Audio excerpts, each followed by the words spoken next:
सहनाववतु सहनौ भुनक्तु सह वीर्यङ्करवावहै तेजस्विनावधीतमस्तु मा विद्विषावहै। ॐ शान्तिः शान्तिः शांति। वैदिक जीवन पद्धति की इस कक्षा में आप सभी श्रोताओं का, दर्शकों का हृदय की गहराइयों से हार्दिक स्वागत है, अभिनंदन है। वेदों अखिलो धर्म मूलम, वेद सब सत्य विद्याओं का पुस्तक है। वेद का पढ़ना, पढ़ाना, सुनना, सुनाना तथा अपने आचरण में लाना हम सभी श्रेष्ठ जनों का, आर्यों का परम कर्तव्य है। वेद का स्वाध्याय हमारे लिए अमृत के समान है। यह पीयूष है, यह हमारे जीवन के जो विषय हैं, जो वासनाएं हैं, उनको बिल्कुल दूर करने की बहुत बड़ी ये औषधि है।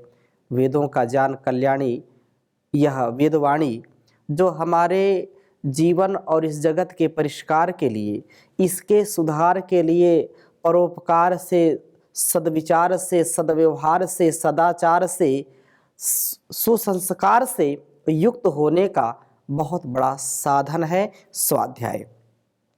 हम वेदों के स्वाध्याय से निरंतर अपने मन को पवित्र करें और अपने मन को पवित्र करते हुए निरंतरता से अपने श्रद्धा, भक्ति, निष्ठा के साथ इस ज्ञान को जीवन में, अपने कर्म में, वाणी व्यवहार में उतारते हैं तो निसंदेह यह जीवन अत्यंत महनीय हो जाता है। हम स्वाध्याय कर रहे हैं ऋग्वेद के 8वें मंडल का, और 8वें मंडल के 5वें सूक्त में हम चर्चा कर रहे थे कि जो साधक, जो योगाभ्यासी नित्य प्रति योगाभ्यास करता है, प्राण साधना करता है, वह सदैव उन्नत जीवन जीने वाला होता है। वह अहिंसक, स्थिर सुमेधा को प्राप्त करता है।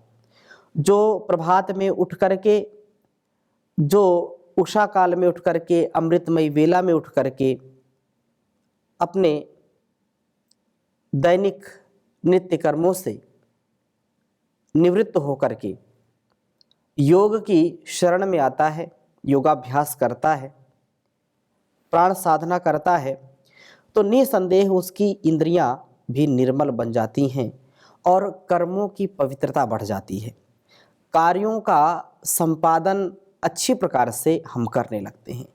यह केवल उपदेश की बात नहीं है, इसको हम अपने स्वभाव में उतार करके देखें, ऐसा आपको स्वयं अनुभव होगा कि जो मन हमारा लगता नहीं था, मन चंचल होता था, मन में अनेक प्रकार की कभी शंकाएं उत्पन्न होती थी, कभी उलझनें उत्पन्न होती थी, कभी भय लगता था, वह संपूर्णता से अमूलचूल उसका परिवर्तन हो जाता है और व्यक्ति के अंदर एक शक्ति का संचार हो जाता है, जिससे वह बहुत ही सुंदर सुविचार से युक्त होकर के सदकर्म में प्रवृत्त हो जाता है। ज्ञान वृद्धि उसको होने लगती है और ज्ञान वृद्धि से कार्यों में जो दिव्यता भव्यता आती है बहुत ही महनीय है। 7वें मंत्र में कहा कि प्राण साधना के द्वारा हमारी वृत्ति प्रभु प्रवण हो जाती है, प्रभु की शरणागति को प्राप्त होती है और प्रभु के स्तोत्र हमें प्रिय होते हैं। हमारे इंद्रिय अश्वसंसनीय गति वाले हो जाते हैं, शीघ्र गति वाले हो जाते हैं, हमारी इंद्रियां भी निर्मल हो जाती हैं और वह निर्बल दुर्बल न होकर के सबल रहती हैं। जब तक हमारा जीवन है तब तक हमारी इंद्रियां भी ठीक ठीक कार्य करती हैं। जीवन हमारा 100 वर्ष का हो या जितना हो, वो जीवन बहुत ही यशस्वी होता है और व्यक्ति को हीनता, दीनता का अनुभव नहीं होता है, वह सदैव उन्नत जीवन जीने वाला होता है। और इसी प्रकार से 8वें मंत्र में भी कहा कि ये भी तिस्रः परावतो दिवो विश्वानि रोचना त्रिरक्तून परिदीयथः, कि हे प्राणापानो, आप हमें प्राप्त हो, ये भी जिनके द्वारा तिस्रः परावतः दिवः, 3 सुदूर के प्रकाशकों को या प्रकाशों को, उच्च जानों को, प्रकृति, जीव और परमात्मा के ज्ञान को परिदीयथा प्राप्त करते हो, उन इंद्रियाश्वों से हमें प्राप्त हो कि विश्वानि रोचना, सब दीप्तियों को आप परिदीयथा दीप्त करते हो, शरीर, मन और बुद्धि सभी को आप दीप्त करते हो, आप दीप्ति से युक्त करते हो, उनको प्रकाशित करते हो, तथा 3 अक्तून, 3 अंधकारों को परिदीयथा, उनको कम व विनष्ट करते हो। काम इंद्रियों को अंधकार में बनाता है, इसलिए काम को, मन को तथा लोभ बुद्धि को, प्राण साधना इन तीनों ही अंधकारों को दूर करती है। प्राण साधना से व्यक्ति का जो अविवेकपूर्ण इच्छा है, जो व्यक्ति की वासना से युक्त इच्छा है, वह दूर हो जाती है। जो कामी क्रोधी व्यक्ति है, लोभी व्यक्ति है, यदि वो प्राण साधना धीरे धीरे करे और श्रद्धा के साथ करे तो उसका धीरे धीरे जो काम वासनाएं हैं वह भी क्षीणता को प्राप्त होंगी, और जो लोभ की वृत्ति है वो भी कम होगी, क्रोध की वृत्ति भी कम हो जाएगी। स्वयं इसको करके देखिए। किसी किसी को बहुत क्रोध आता है, किसी को बहुत वासनाएं सताती हैं, एक क्षण भी वो शांति से नहीं बैठ पाता है, तो उसको प्राण साधना करनी चाहिए। प्रभात में उठ करके 2 घंटे 3 घंटे ओंकार के जप के साथ प्राणायाम का तप करे। वो कायिक और मानसिक, सामाजिक, पारिवारिक सभी रोगों दोषों से बच पाएगा। इतना यह प्रभावशाली जो है उद्यम है, प्रभावशाली यह साधन है, और वह परम पिता परमेश्वर, प्रकृति और स्वयं के स्वरूप को समझ पाएगा। जो प्राण साधना करेगा, प्राण की साधना में अपने आप को लगाएगा, वह निसंदेह वैसा बन जाएगा। तो इस वेद मंत्र को मैं लिख भी देता हूं, फिर और चर्चा करता हूं इस पर। बहुत ही सुंदर वेद मंत्र है यह।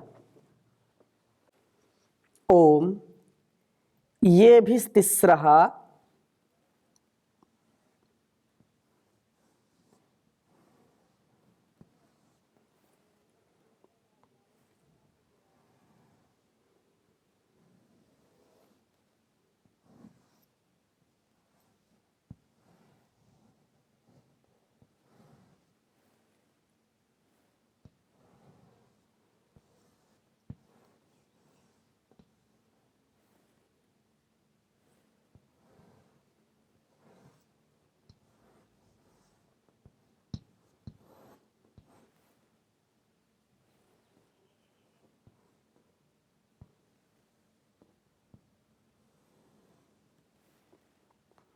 परावतो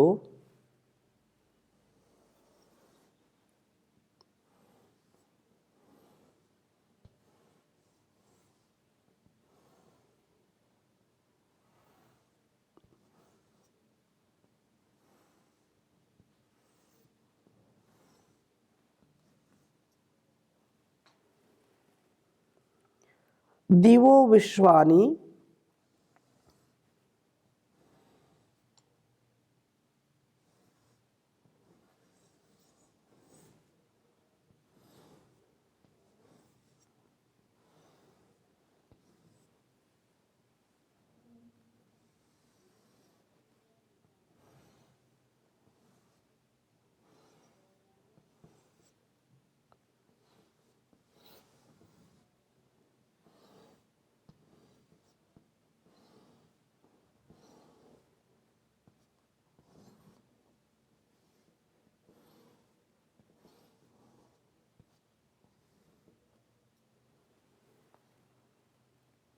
रोचना।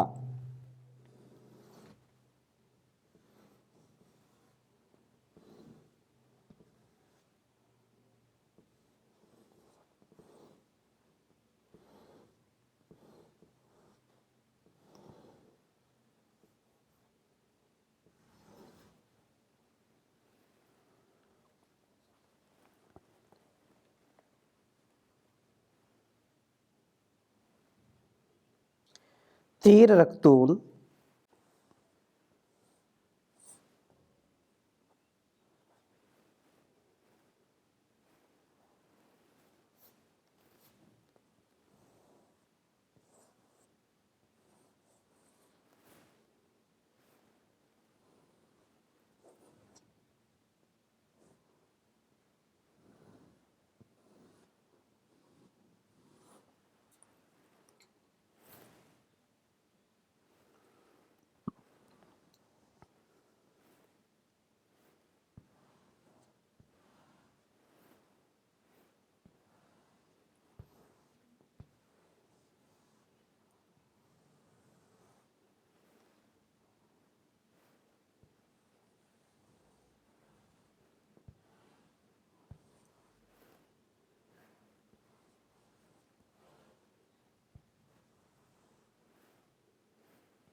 ऋग्वेद के 8वें मंडल के 5वें सूक्त का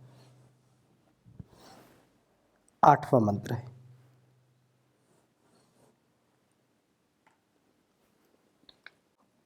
ओम येभिस्तिस्रः परावतो दिवो विश्वानिरोचना त्रिरक्तोन् परिदीयथः। ओम येभिस्तिस्रः परावतो दिवो विश्वानिरोचना त्रिरक्तोन् परिदीयथः। जो प्राण साधना की महिमा है अत्यंत ग्राह्य है। हमारे सभी ऋषि मुनियों ने, सभी महापुरुषों ने, जिन्होंने भी अध्यात्म जगत में बहुत बड़ी अपनी पहचान बनाई या अपने तप से, अपने पुरुषार्थ से स्वयं के जीवन को दिव्य ज्ञान से आलोकित किया, उस आलोक में, उस दिव्य स्वभाव में, भाव में उन्होंने इस अध्यात्म विद्या को, इस आत्म विद्या को, इस प्राण विद्या को अवश्य ही धारण किया था। और यह बहुत बड़ा विज्ञान है, क्योंकि हमारा मन और हमारा प्राण ये एक दूसरे के पूरक हैं।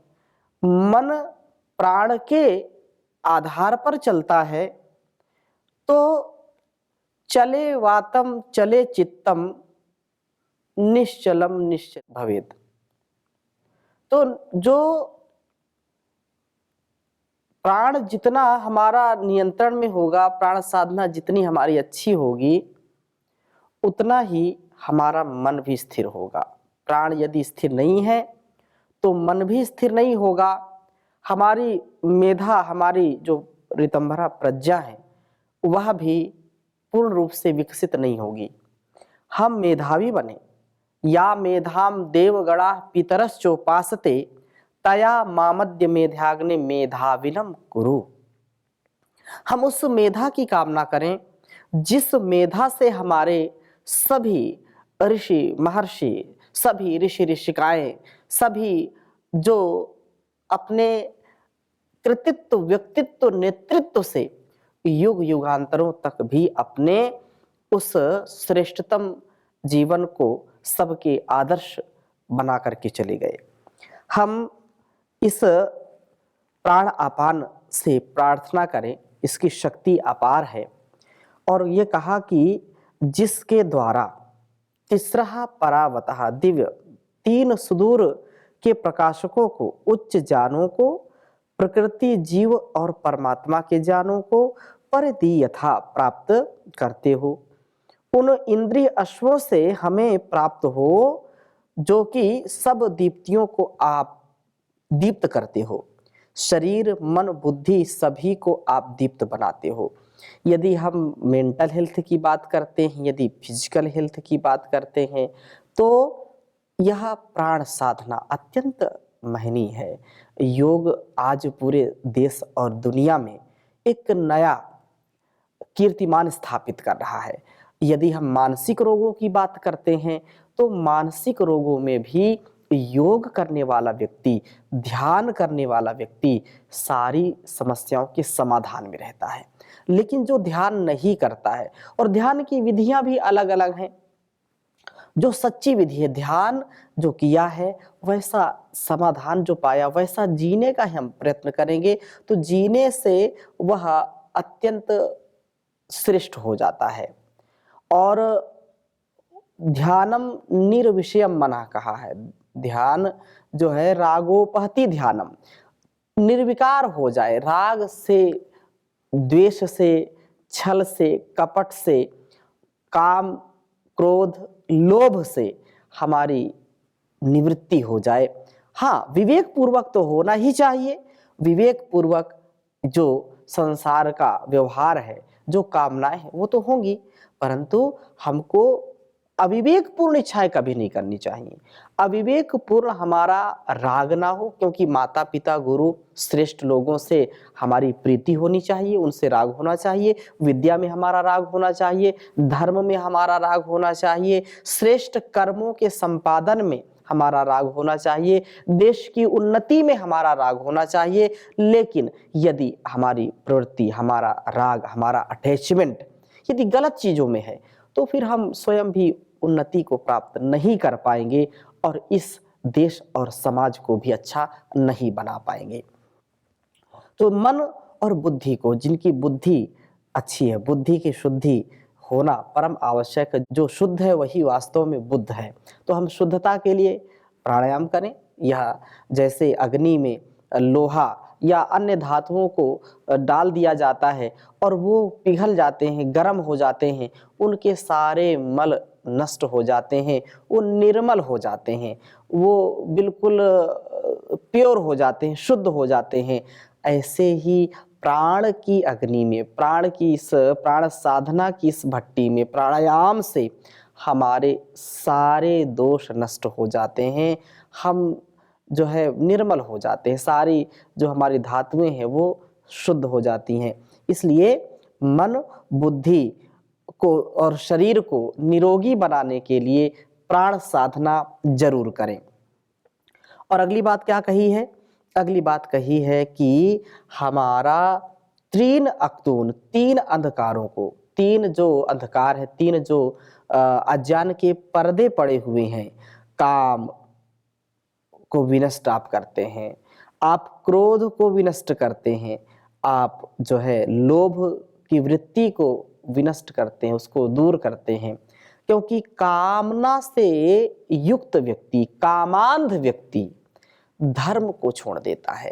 कामांध व्यक्ति दिन रात और अपने कर्तव्यों को भूल जाता है। केवल एक ही उसको लगन लगी रहती है, एक ही उसके अंदर भूत सवार होता है कि मेरी कामनाएं कैसे पूर्ण हो। तो कामनाओं में व्यक्ति जब लिप्त हो जाता है तो उसको कामांध कहते हैं, अंधा हो जाता है व्यक्ति। लेकिन जो योग प्राणायाम करेगा, ध्यान करेगा, तो वह व्यक्ति अपनी इंद्रियों पर नियंत्रण रख पाएगा। वो अंधा नहीं होगा, वो कभी भी अहंकार से युक्त नहीं होगा, कभी भी उसके सामने अज्ञान का पर्दा नहीं पड़ेगा, उसका जीवन सुव्यवस्थित हो जाता है। और क्योंकि ध्यायतो विषयान पुंसा संगस्तेषु उपजायते संगात संजायते कामः कामात् क्रोधो विजायते क्रोधात् भवति सम्मोहः सम्मोहात् स्मृति विभ्रमः स्मृति भ्रंशात् बुद्धिनाशो बुद्धिनाशात् प्रणश्यति।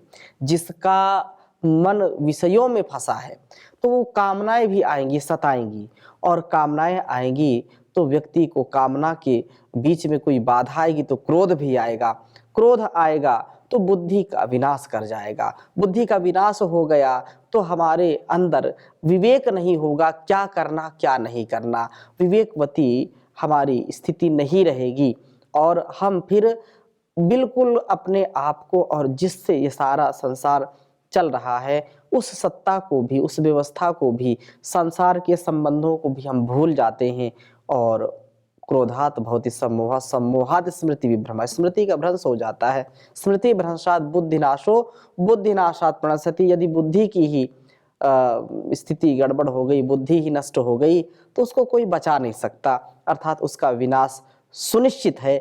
हम अपनी बुद्धि की शुद्धि के लिए तो प्रार्थना करते हैं, धीमहि धियो यो नः प्रचोदयात्। हे परमपिता परमेश्वर, आप हमारी बुद्धियों को सन्मार्ग की ओर लगाइए, जो श्रेष्ठ मार्ग है, जो सुव्यवस्थित मार्ग है। सुपथाराय अस्मान विश्वान देव वैवरान अग्नेय सुपथाराय।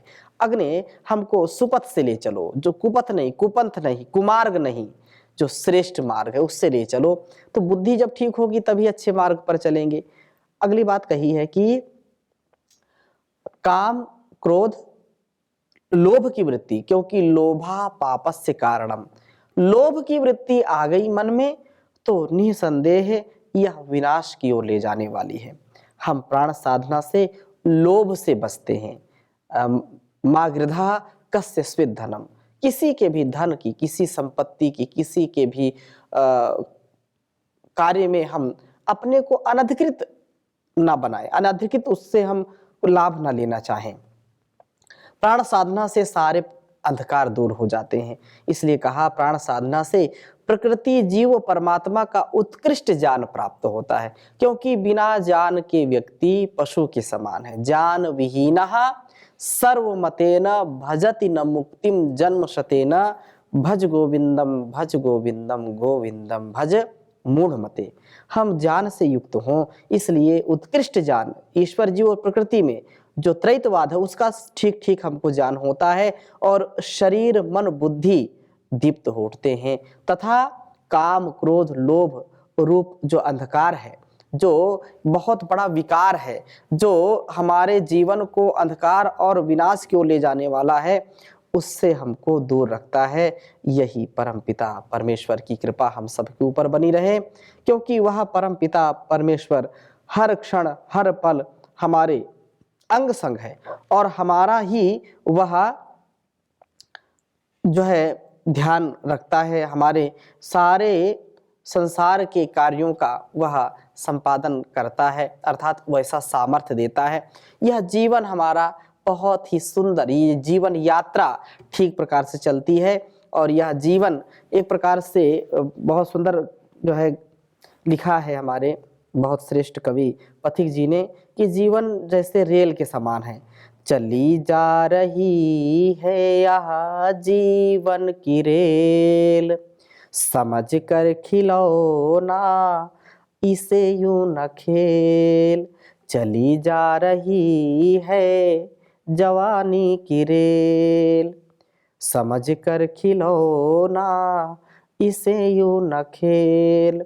कुशल कारीगर ने है इसको बनाया, बड़ी अक्लमंदी से इसको चलाया। कुशल कारीगर ने है इसको बनाया, बड़ी अक्लमंदी से इसको चलाया। पड़े इसके इंजन में कर्मों का तेल, समझ कर खिलौना इसे यूं न खेल। किसी को चढ़ावे किसी को उतारे, घड़ी दो घड़ी के मुसाफिर हैं सारे। किसी को चढ़ावे किसी को उतारे, घड़ी दो घड़ी के मुसाफिर हैं सारे। यहीं पर जुदाई यहीं पर हो मेल, चली जा रही है यह जीवन की रेल। जरा सी खराबी अगर इसमें होवे, कदम एक भी यह चलने न पावे। जरा सी खराबी अगर इसमें आवे, कदम एक भी यह सरकने न पावे। सदा के लिए एक पल में हो फेल, चली जा रही है यह जीवन की रेल। न अपनी खुशी से यहाँ लोग आए, मगर सबने आ कर के यहाँ दिन बिताए। कोई समझे मंदिर, कोई समझे जेल, चली जा रही है यहाँ जीवन की रेल। रहे कुछ सफर भर में रोते चिल्लाते, मगर कुछ महापुरुष हंसते हंसाते। गए हर मुसीबत को हिम्मत से झेल, चली जा रही है यह जीवन की रेल। पथिक रेलगाड़ी पे जो भी चढ़ा है, कहीं ना कहीं पर उतरना पड़ा है। समय ने है डाली सबको नकेल, चली जा रही है यह जीवन की रेल। समझ कर खिलौना इसे यूं न खेल। ओम शांति शांति शांति।